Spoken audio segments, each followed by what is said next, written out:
2010-11 season for the Erie Otters gave hockey fans in northwestern Pennsylvania some of the best excitement since the Otters won the 2002 OHL Championship. Led by returning players Greg McKegg, Mike Gazzola, Sean Zidlowski, and Ramis Sadikov, there was a lot of promise going into the Otters' 15th anniversary season, with the squad returning 17 players from the previous campaign. The season began September 24th with a decisive win over the Brampton Battalion on the road, but is one of the few bright spots in what had been a struggle for the first 5 weeks of the season. With the Otters scoring a record of 3-9-1 on October 26th, the Otters pulled the trigger on a trade for overage center Phil Varone from the rival London Knights for 2 draft picks. The addition of Varone was the start of a great run for the Otters through the month of November, highlighted by wins against Owen Sound at home and Mississauga on the road. November ended with 3 straight wins at home for the Otters. The third annual Teddy Bear Toss at Thanksgiving collected a team record 4,618 stuffed animals, and the Otters cruised to a 6-0 win over the Belleville Bulls thanks to 4 goals from captain Greg McKegg. The Otters then snapped an 11-game losing streak against divisional rival Kitchener with an emphatic 7-3 victory, and closed out the weekend with a 5-4 overtime win over the Guelph Storm as David Shields scored with 4 seconds remaining in the extra period. The Otters were able to end one of the most frustrating losing streaks in team history on December 10th in London. The Otters had not won at John Labatt Center since their first game at the facility in 2002, but put an astounding end to that 29-game winless streak in London with a crushing 9-4 win. Sean Zidlowski recorded a hat trick in the victory, while rookies Chris Grant and Connor Crisp scored their first OHL goals. The Otters continued their winning ways until January, when the Otters decided to make a splash at the trade deadline by acquiring 40-goal scorer Brett Thompson from the Sault Ste. Marie Greyhounds in exchange for David Brohl. Later in the week, the Otters exploded for 12 goals over the Barrie Colts in their highest-scoring game in 13 years, as 16 Otters made the score sheet in the 12-3 win. On January 20th, the Otters defeated OHL-leading Mississauga for the second time in the season with a 3-2 shootout win at home. The Otters began one of their most impressive stretch runs in team history in February with a 5-3 win over the Greyhounds on the 4th. But the following night proved to be one of the most memorable in Erie hockey history, with the Otters' 1,000th regular season game since the move from Niagara Falls. 6 Otters alumni, including 2002 championship heroes Sean Courtney and TJ Achetti, were part of a pre-game ceremony as the Otters celebrated 15 years of OHL hockey in Erie. The Otters received a lift from the season-high crowd of 5,417 fans with a 5-goal second period and a 6-point night from Brett Thompson in a dominating 8-2 win over the Windsor Spitfires. High-scoring games would become the norm for the remainder of February, with the Otters winning big in Belleville 6-1 and in Kingston 10-3. However, the Otters were dealt what could have been a devastating blow on February 19th during their 8-3 rout against the Guelph Storm, when Ramis Sadikov left the game with injury. Rookie Chris Festorini took the reins for the next 6 games and won his first OHL game on February 26th with an impressive performance in a 2-1 win over the Kitchener Rangers. The win gave the Otters an 8-3 record for the month of February.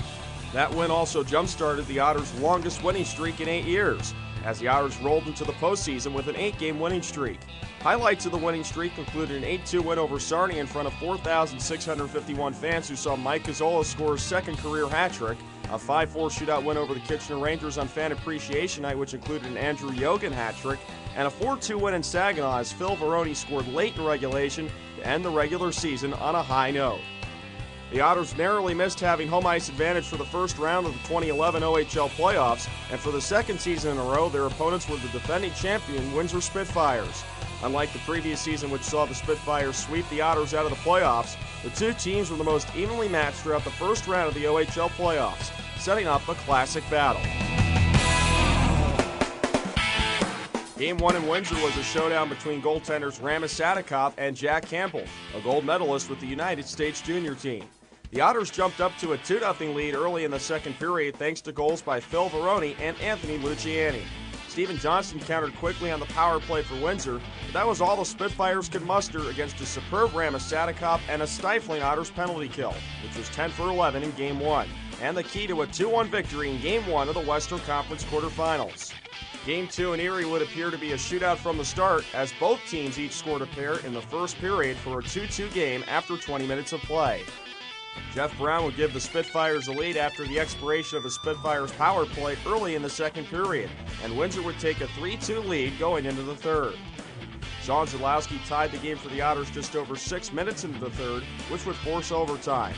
The goaltenders took over for the extra session as Sadikov and Campbell matched each other save for save to keep the game tied.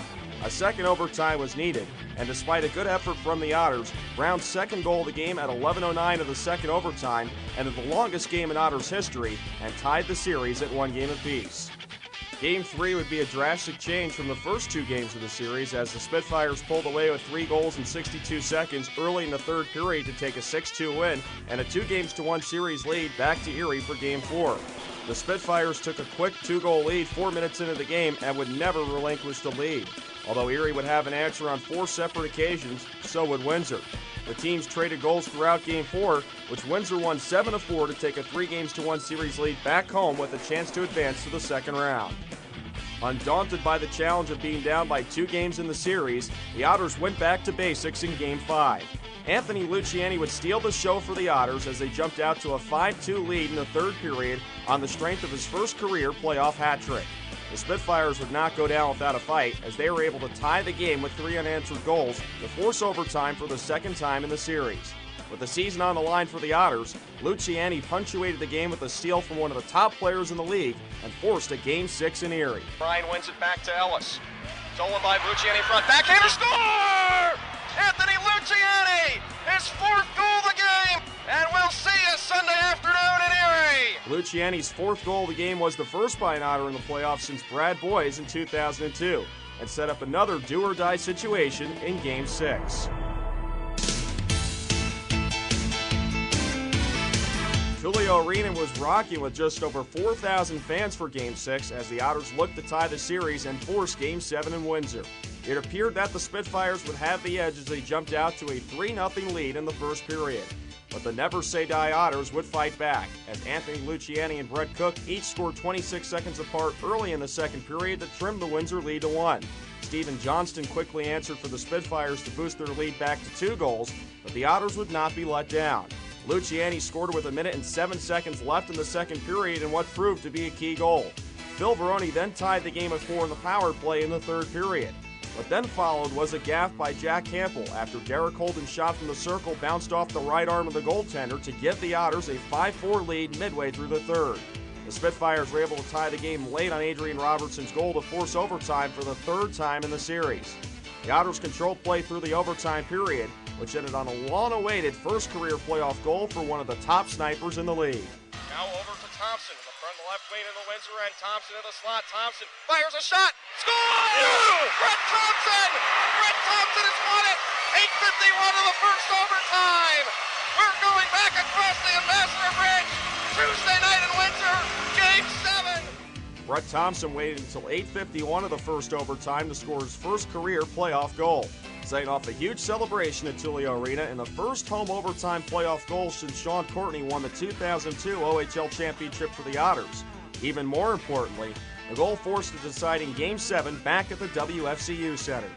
Game 7 would have all the makings of a heavyweight bout. Derek Holden scored first for the Otters a minute 46 seconds into the contest, but Alex Koklachev answered quickly for the Spitfires to tie the game. Tom Kuhnhackl gave the Spitfires the lead midway through the first period, which carried over into the second. Greg McKegg scored to tie the game 6 minutes into the second, but 2 goals late in the period by Windsor gave the Spitfires a 4-2 lead going into the third as time started to tick away on the Otters season.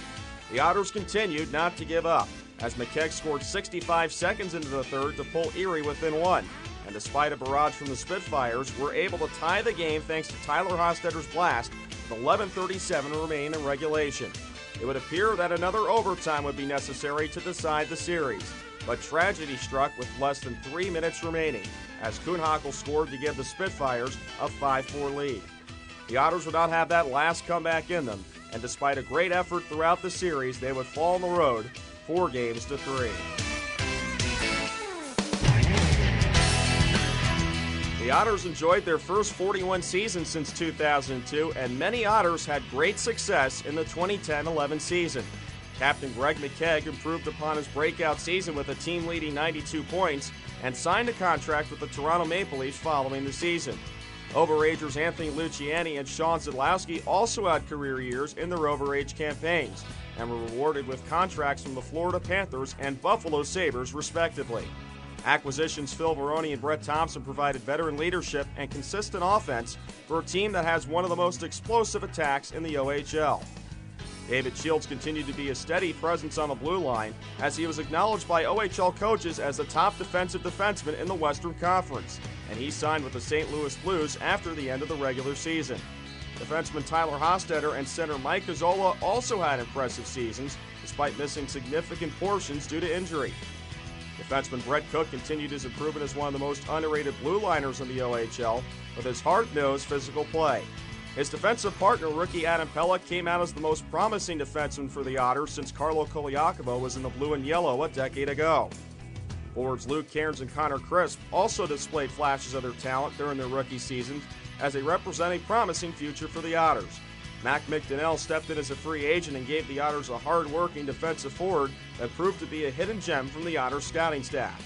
But maybe the most impressive season of all came from goaltender Ranis Sadikov, who showed a marked improvement from the previous year after a rigorous offseason training program that produced a faster and more confident netminder.